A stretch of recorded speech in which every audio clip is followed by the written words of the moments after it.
now we can proceed with our second guest. I would like to ask from Mr. George Dimitropoulos, and he is online. Good evening. Yes, to make a presentation with the title Properties-Based Symbology for Underwater Cultural Heritage Mapping, Application of Hydrographic Standards to Open Access REC Data in the region of Peloponnese. Mr. Dimitropoulos, the floor is yours. Do I just share my screen?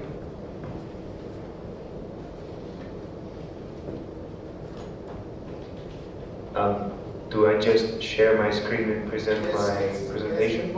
Yes, thank you very much, yes.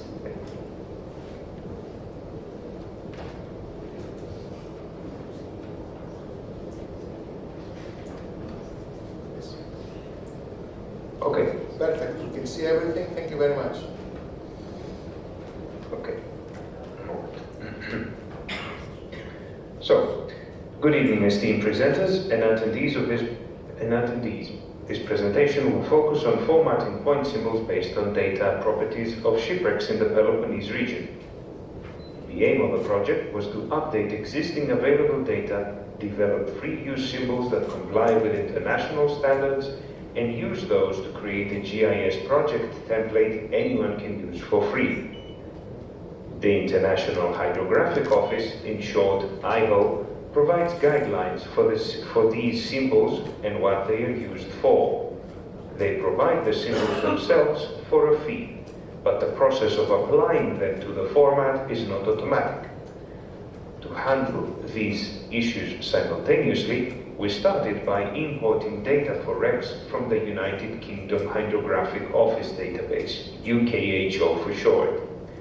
To add to and complement the data provided, we use data from REC sites database as well. We plan to use the data included in the matrices to automate the symbolism based on the characteristics of RECs, so we had to filter only the relevant information. The categories used to classify the RECs were the following, along with the fields that defined them. A digital elevation model of the seafloor was also used to approximate depth in the instances where RECs had no record of it. For example, REC category categorizes features based on if they are dangerous, not dangerous, showing part of the superstructure. The obstruction field labels features as foul ground or actual RECs. Status dictates if they are lifted or historic, etc.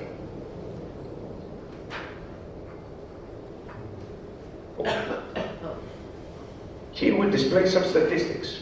There were 254 RECs in the area of study. 197 of them were already in UKHO's database and 57 were added from REC sites database.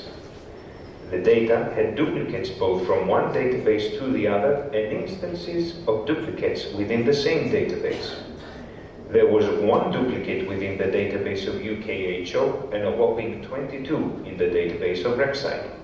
That is 0.5% of the database for UKHO and 38.6% for RECSite.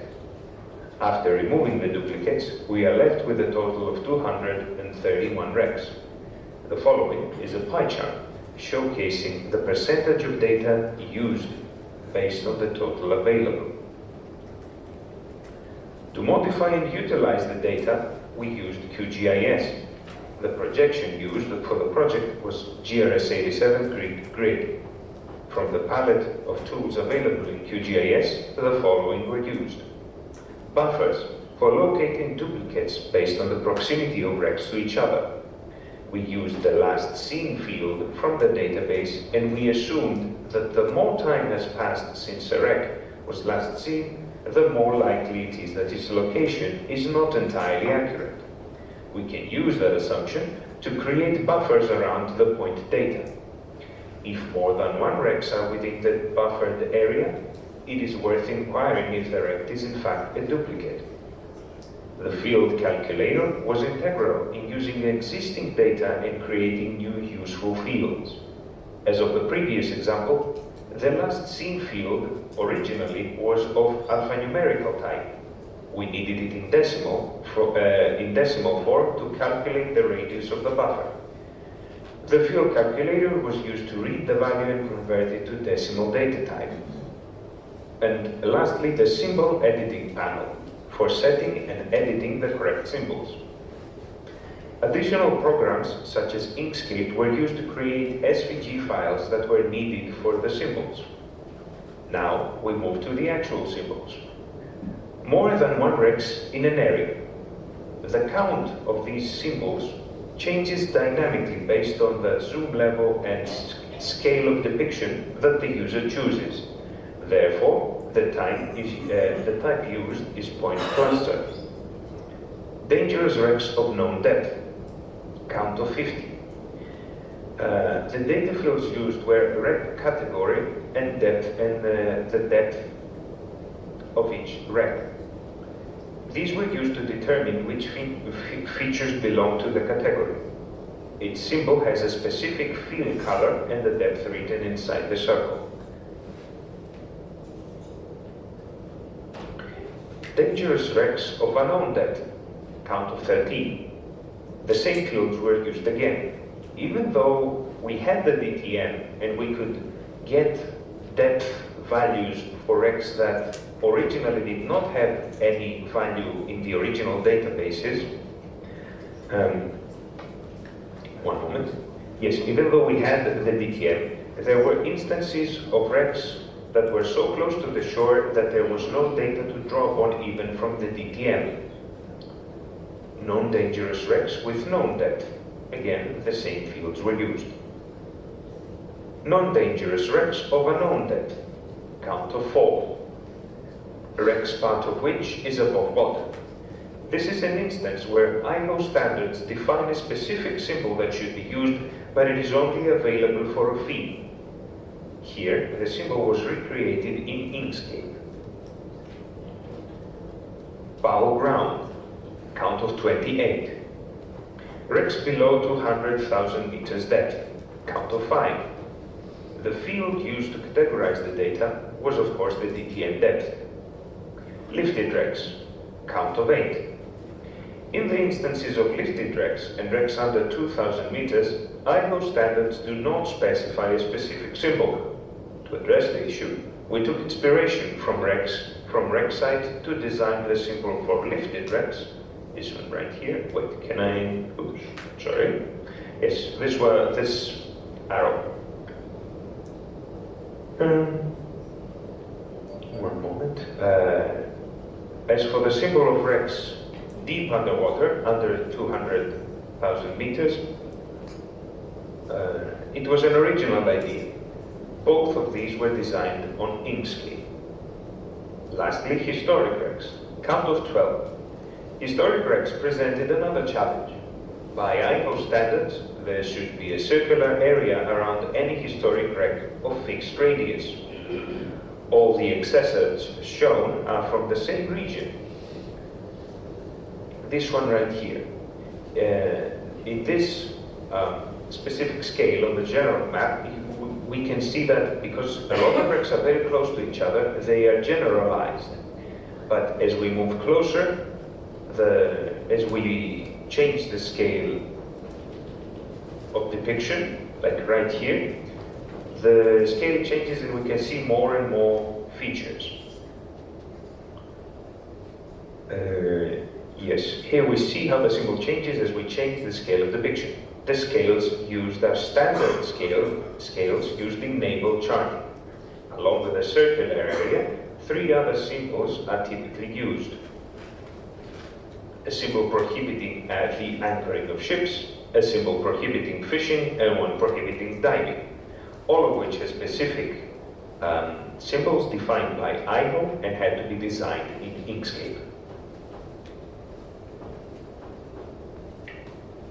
In the matrix, we can see the total number of wrecks for each category. Also an accessor of the legend, and a pie chart showcasing the percentages of participation of each category based on the total features. For example, most wrecks are considered dangerous with a known depth at 26%. 96%. The final product of this endeavor is a free template anyone can use that complies with the standards set by the International Hydrographic Office. You can see the relevant files showcased here, how the layers are defined, the project, some geo packages that have the symbols already loaded up into them, and other such data.